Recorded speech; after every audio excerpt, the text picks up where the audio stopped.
Hi guys, the Metal Maniac back again, and in this video I'm going to be doing a review of the album 70s Tapes by the band Angel Witch. This is a compilation album, and it's a compilation of their first two demos. Of course, the first demo originally released in 1978, and the second demo originally released in 1979.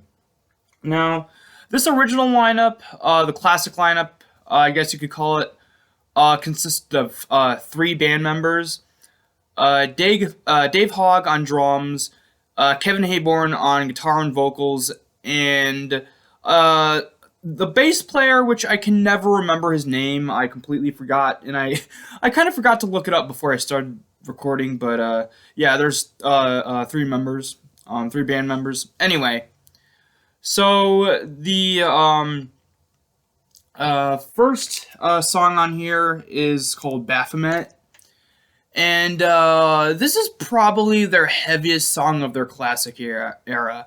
I'd say it's either this or what was the other one?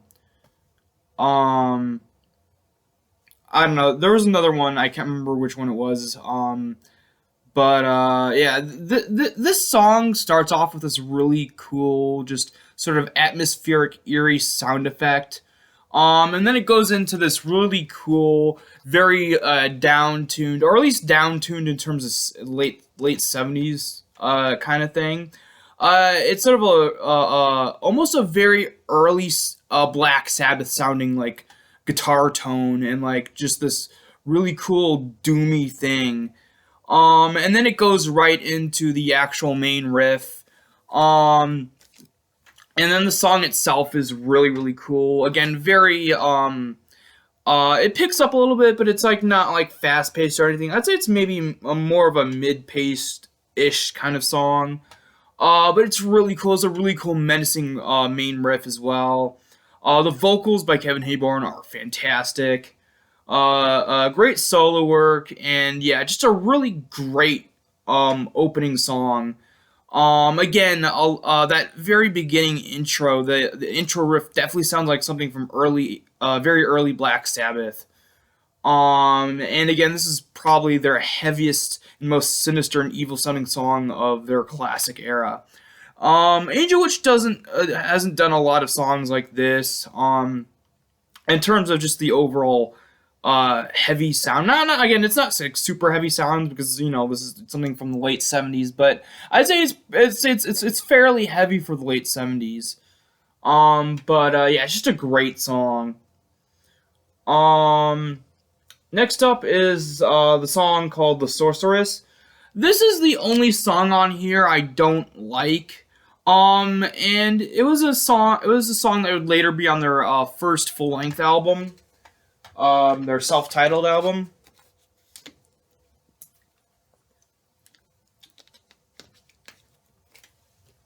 And yeah, I don't really have much to say about this one, other than it's one that I've talked about before, and I don't really like it, but, and then side A ends with the song, of course, White Witch.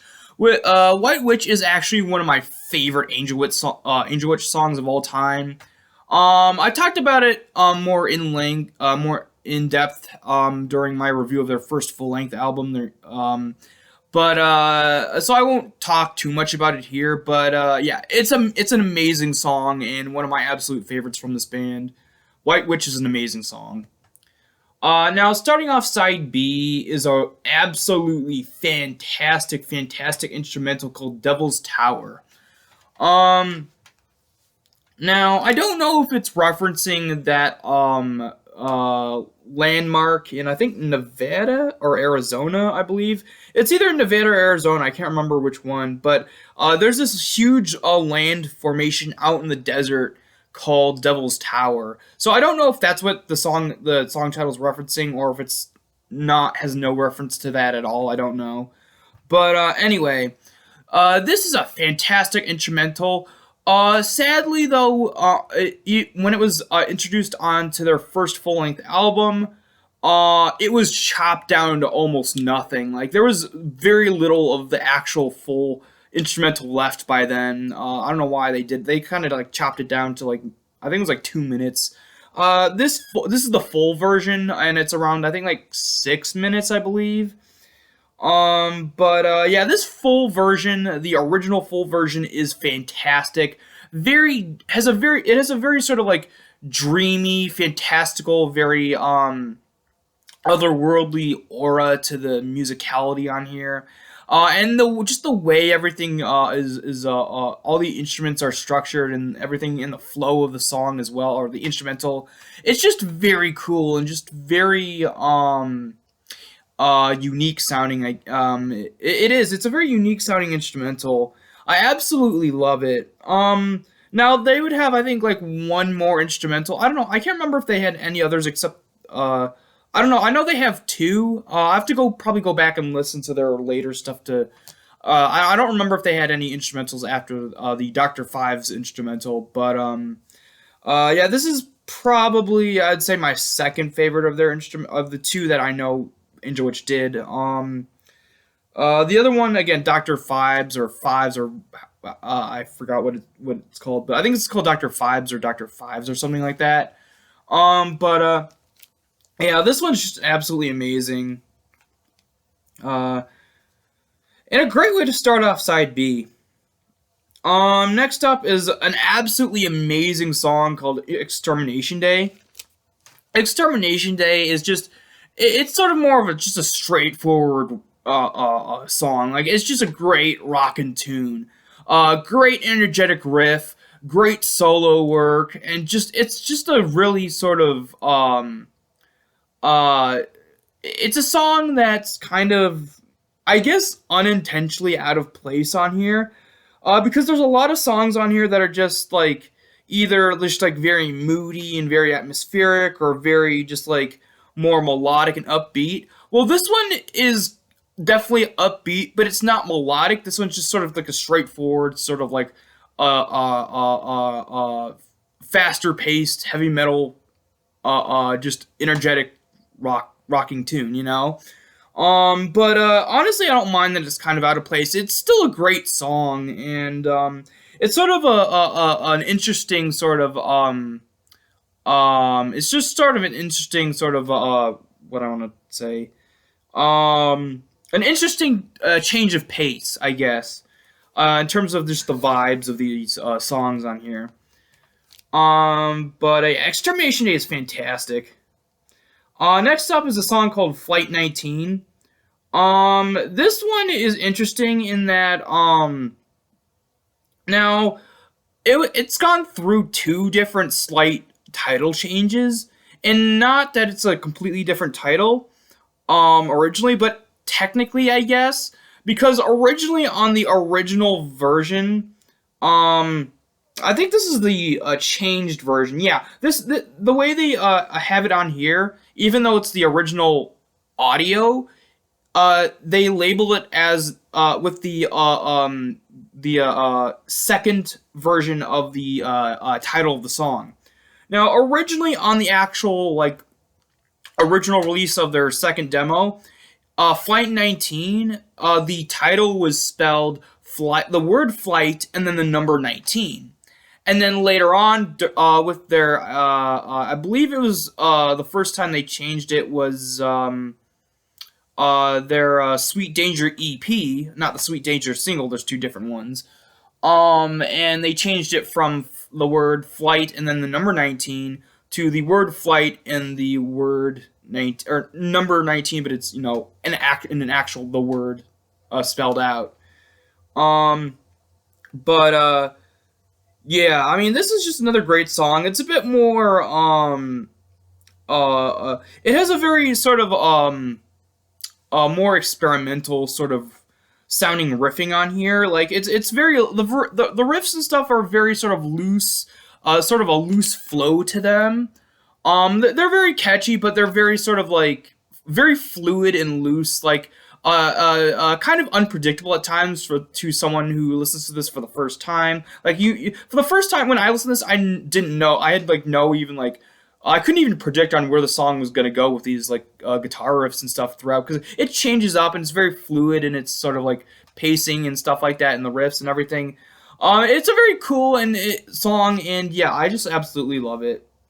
Also, it has a very Iron Maiden esque kind of a guitar solo in there as well. And then the last song on here is my favorite song on this compilation, Hades Paradise. Hades Paradise is probably I'd say the most melodic out of all these songs. It has a very cool drum opening. It's sort of like a really cool sort of galloping drum beat.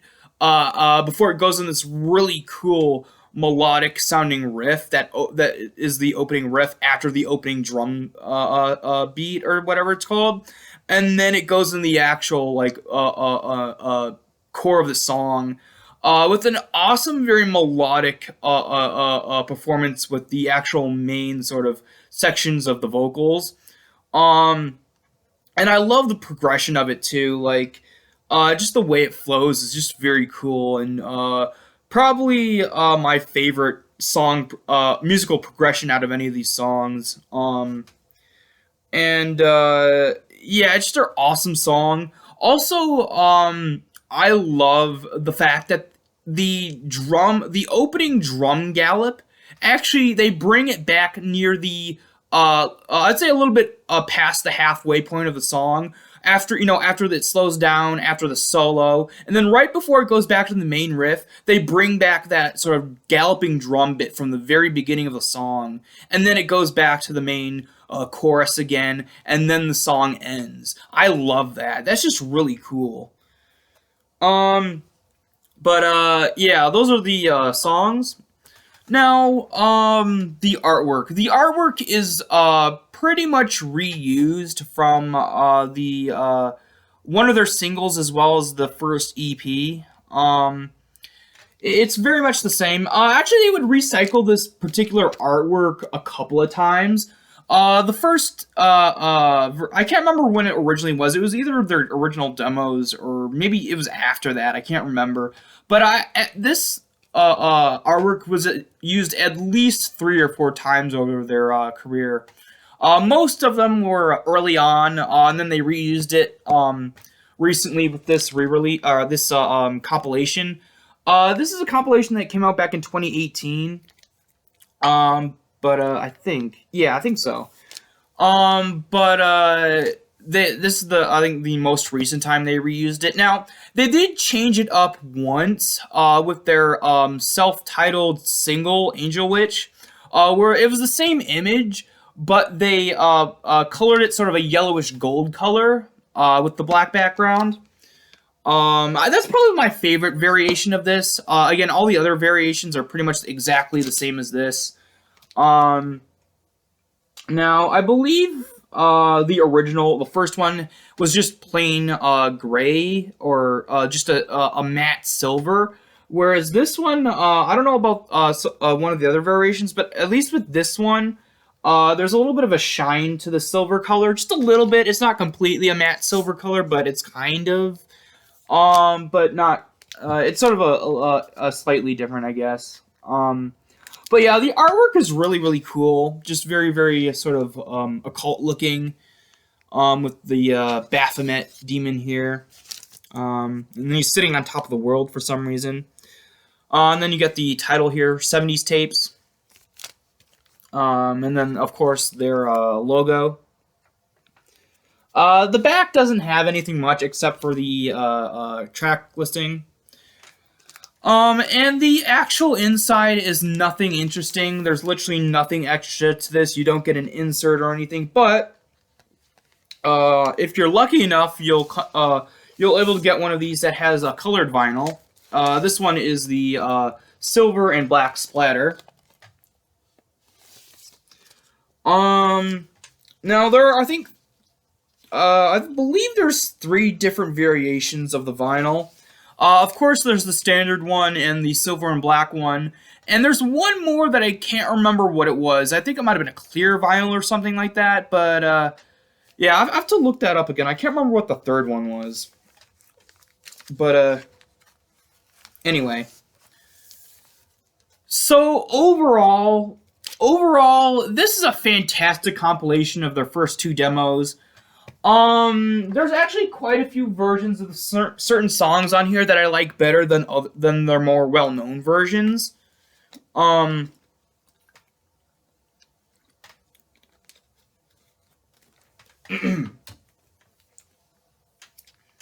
for example, Devil's Tower. Most people are familiar with the shortened version on the self-titled Angel Witch album, but I like this version better because it's the full version. Flight 19, I think, was slightly different on the single. I think it was the B side of the Sweet Danger single, if I remember correctly. And it was on the Sweet Danger EP as well. Yeah, I like this demo version a bit more. Hades Paradise never really appeared on anything other than I think like 2 live albums. And the live versions are okay. I prefer the Kevin Hayborn live, the one where I think it was after he came back after. No, he didn't. Never mind. He never left. He just didn't do vocals for a while for some reason. But it was after he did. He started doing vocals again. They had someone else to do vocals for a while, but there are two. There's the there's the version of the song, a live version with Kevin Hayborn, and there's a live version with their temporary replacement vocalist. But as for any other studio versions, this is the only version for the studio recording. And it's kind of a shame that this never landed on like a single or any of their full-length albums, because it's a really good song. Sorceress, I don't like either this version or even the album version.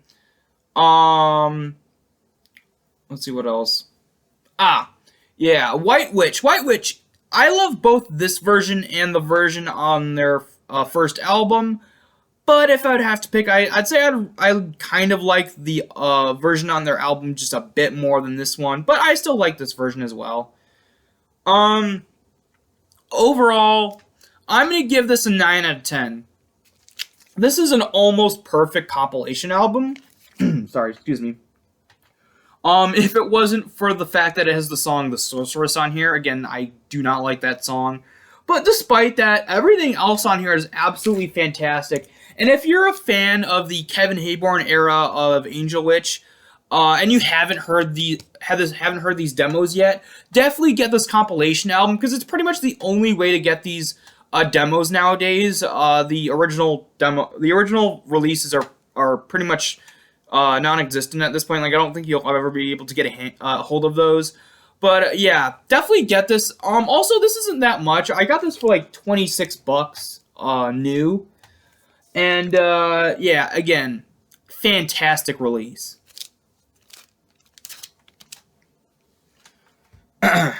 Alright, so that's about it for this video. Hope you guys enjoyed, and I will see you all next time.